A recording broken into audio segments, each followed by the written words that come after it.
Do you want to see a scenario of America's fall? A kind of parable of the future of Western civilization? Just look at Venezuela. I saw on NPR's website this past week that Venezuela's power outage continues and the situation grows desperate. Apparently, the hydroelectric dam and the power infrastructure were not being maintained under Maduro.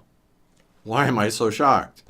Or should I say, why am I not surprised?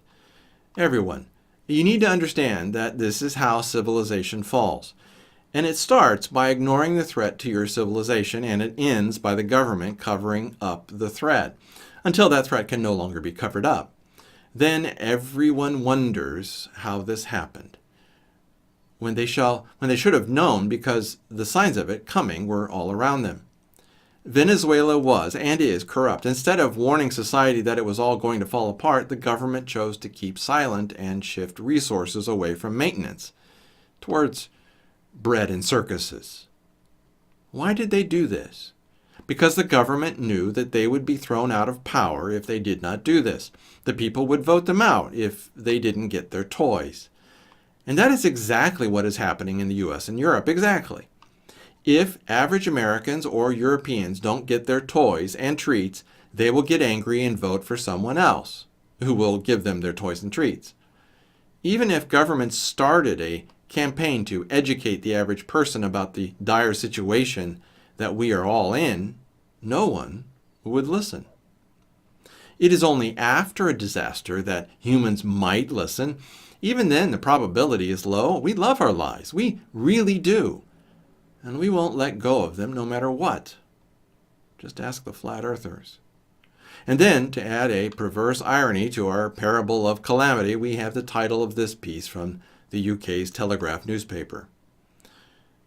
Caracas elites drink whiskey and dance as ordinary Venezuelans fester in darkness.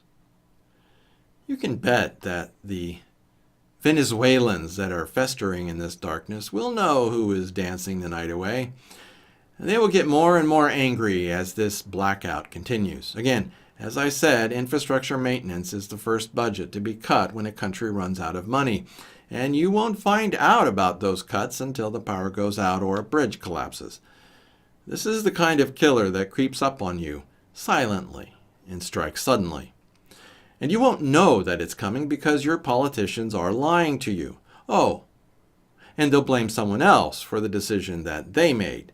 So as we move deeper into the grand solar minimum, peak oil, and economic catastrophe, you need to be ready for when these kinds of things happen at the worst possible time. The media will only report on these things when disaster strikes. They will not report on maintenance budgets that have been cut. Reporting on reduced maintenance isn't sexy. And remember that the media is only reporting on those things that you think are interesting.